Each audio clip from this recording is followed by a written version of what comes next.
ఈ వీడియోలో వచ్చేసి మనకి బీటెక్ ట్రిపుల్ ఈ బ్రాంచ్ గురించి అయితే చూద్దాం. ట్రిపుల్ ఈ అంటే మనకి ఎలక్ట్రికల్ అండ్ ఎలక్ట్రానిక్స్ ఇంజనీర్. ఎవరైతే ఎలక్ట్రానిక్స్ సైడ్ కానీ ఎలక్ట్రికల్ సైడ్ కానీ ఇంట్రెస్ట్ ఉన్న వాళ్ళు ఉంటే ఈ బ్రాంచ్ అయితే తీసుకోవచ్చు అనమాట. ఈ కోర్స్ డ్యూరేషన్ చూసుకున్నట్లయితే మనకి 4 years అయితే ఉంటుంది. ఇది ఒక అండర్ గ్రాడ్యుయేషన్ కోర్స్ అని చెప్పుకోవచ్చు అనమాట. ఎగ్జామినేషన్ టైప్ వచ్చేసి మనకి సెమిస్టర్ విధానం అయితే ఉంటుందన్నమాట. టోటల్ 4 years కాబట్టి మనకి 8 semesters అయితే ఉంటాయి. ఎలిజిబిలిటీ విషయానికి వచ్చినట్లయితే మనకి 12th అంటే మనకి ఇంటర్లో ఎంపీసీ కంప్లీట్ చేసిన వాళ్ళు ఈ కోర్స్ అయితే చూస్ చేసుకోవచ్చు. నెక్స్ట్ మనకి అడ్మిషన్ ప్రాసెస్ చూసుకున్నట్లయితే మనకి ఎంట్రన్స్ ఎగ్జామ్ ద్వారా మనకి అడ్మిషన్స్ అయితే వస్తాయి.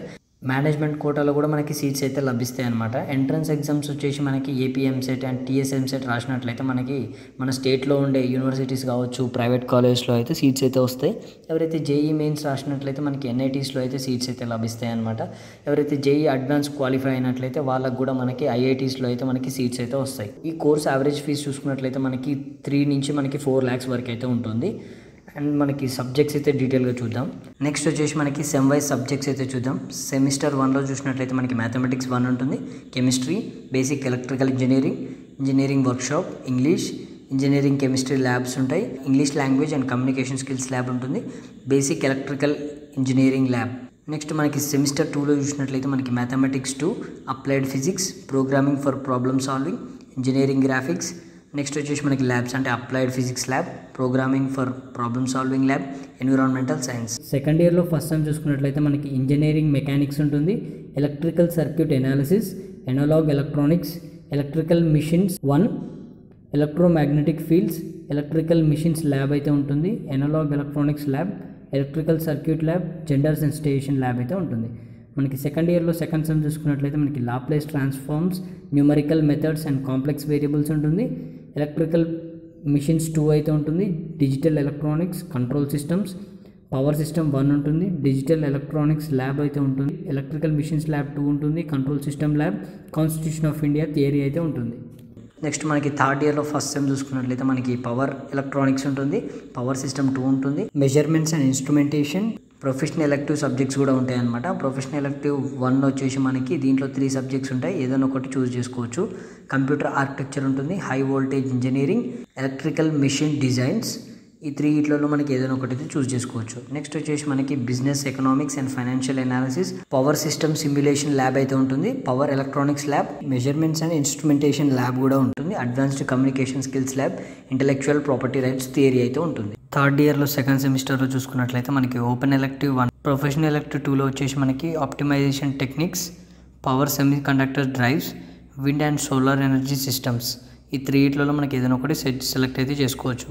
సిగ్నల్స్ అండ్ సిస్టమ్స్ ఉంటుంది, microprocessors and microcontrollers, power system protection, power system operation and control, power system lab అయితే ఉంటుంది, microprocessor and microcontroller lab అయితే ఉంటుంది, signals and systems lab, environmental science.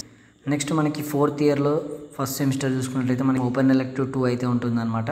Next మనకి professional elective 3 కింద subjects వచ్చేసి మనకి digital control systems ఉంటుంది, digital signal processing ఉంటుంది, ఎలక్ట్రికల్ అండ్ హైబ్రిడ్ వెహికల్స్ అయితే ఉంటాయి. ఈ 3 subjectsలో మనకి ఏదైనా ఒక సబ్జెక్ట్స్ చూస్ చేసుకోవచ్చు. నెక్స్ట్ మనకి ప్రొఫెషనల్ ఎలెక్టివ్ 4 చూసినట్లయితే మనకి హెచ్విడిసి ట్రాన్స్మిషన్స్ ఉంటాయి, పవర్ సిస్టమ్ రియలబిలిటీ ఉంటుంది, ఇండస్ట్రియల్ ఎలక్ట్రికల్ సిస్టమ్స్ అయితే ఉంటాయి. ఈ 3 subjectsలో మనకి ఏదైనా ఒకటి చూస్ చేసుకోవచ్చు. నెక్స్ట్ మనకి fundamentals of management for engineers ఉంటుంది, electrical and electronics design lab ఉంటుంది, industrial orientation mini project and seminars కూడా ఉంటాయి, అండ్ ప్రాజెక్ట్ స్టేజ్ 1 కూడా మనకి 4th ఇయర్లో ఫస్ట్ సెమ్లో అయితే ఉంటుంది.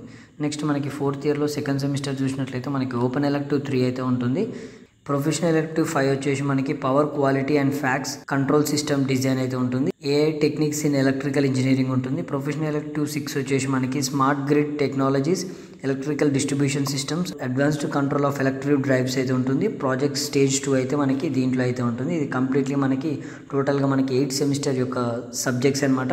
యాజ్ ఇట్ ఈజ్ మనకి సేమ్ అన్ని యూనివర్సిటీస్ ఇవి అయితే ఫాలో అవ్వు, మ్యాథ్స్ మనకి కోర్ సబ్జెక్ట్స్ అయితే ఇవే యాడ్ అవుతాయి అనమాట.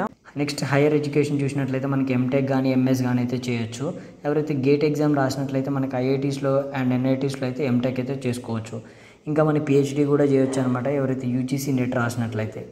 ఈ బీటెక్ ట్రిపుల్ ఈ అంటే electrical and electronics engineering complete చేశాక మనకి జాబ్ రోల్స్ ఏ విధంగా ఉంటాయో చూద్దాం. Like electrical engineer, product design engineer, telecom electrical engineer and design engineer, associate technical support engineer, telecom electrical engineer, electronics engineer, ఇలా different types of roles ఉంటాయి అన్నమాట. Bharat Heavy Electricals Limited, Power Grid Corporation of India Limited, National Thermal Power Corporation, India Space Research Organisation, National Mineral Development Corporation, Steel Authority of India. ఇవి వచ్చేసి మనకి gate exam ద్వారా recruit అయితే చేసుకుంటాయి అనమాట. Next మనకి ఎవరైతే యూపీఎస్సీ వాళ్ళు ఉంటే యూపీఎస్సీకి కూడా ప్రిపేర్ అయితే అవ్వచ్చు అనమాట. లైక్ నెక్స్ట్ ఇంకో మనకి సెంట్రల్ గవర్నమెంట్ జాబ్స్ వచ్చేసి మనకి ఇస్రో కానీ, రైల్వే కానీ ఇవి కూడా మనకి రాసుకోవచ్చు అనమాట. లైక్ మనకి బ్యాంకింగ్ సెక్టర్ వచ్చేసి ఐబీపీఎస్ కానీ, ఎస్బీఐ కానీ ఇలాంటివి కూడా మనమైతే చేసుకోవచ్చు అనమాట. నెక్స్ట్ మనకి ప్రైవేట్ సెక్టర్లో జాబ్స్ చూసుకున్నట్లయితే మనకి ఎల్ఎన్టీలో జాబ్స్ అయితే ఉంటాయి, టాటా మోటార్స్లో ఉంటాయి, టాటా స్టీల్లో ఉంటాయి, బజాజ్ ఎలక్ట్రానిక్స్లో ఉంటాయి. ఇలా మనకి ఎలక్ట్రికల్ అండ్ మెకానికల్కి సంబంధించిన కంపెనీస్లో ప్రతి ఒక్క కంపెనీలో మనకి జాబ్స్ అయితే ఉంటాయి అన్నమాట. నెక్స్ట్ మనకి శాలరీ విషయానికి వచ్చినట్లయితే మనకి 2.5 to మనకి 5 lakhs వరకు అయితే ఉంటుంది అనమాట. 5 LPA వరకు అయితే ఉంటుంది.